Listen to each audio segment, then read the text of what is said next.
So I often get asked, Remo, what things do you look for when you look for a house? So here are my top 10 things that I look for when shopping for a home.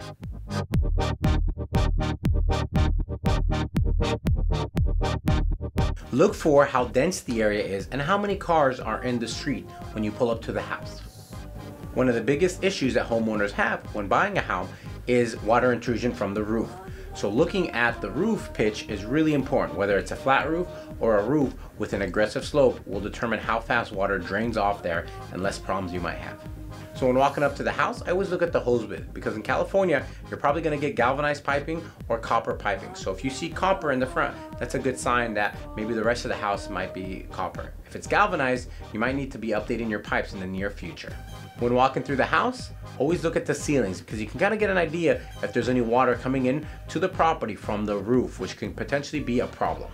Next, I look at all the windows, and I kind of get an idea if there's a single pane windows that are going to let energy and heat in and out, or they're dual pane updated windows that are going to be more energy efficient and they won't require upgrading in the near future. Now you get to the kitchen and to your bathrooms. Now those are going to be the two rooms that are going to be the most expensive for you to remodel. So keeping that in mind when looking at the home. Then when I make it to the bedrooms, I check to see if it's carpet or hardwood flooring. Now if you're buying in the Southeast LA County and you're buying on a raised foundation, the chances are that underneath that carpet is some hardwood floor, that after you rip out that carpet, you're going to have a really nice floor underneath it. Then when I make it to the backyard, I go straight for the service panel. Ideally, you would want to see a service panel that hasn't been painted, which means that it's fairly new. If you see one that has many coats of paint or it looks like it's been there for a while, then that's a tell sign that the electricity might have not been updated since the home was built.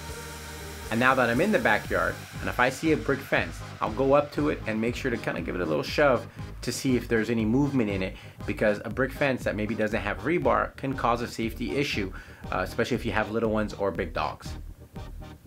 Now that I'm at the fence, I always peek my head over and kind of get an idea what the neighbor's backyards look like, and kind of get an idea what my environment's going to be for the next 5 to 7 years, because it is important.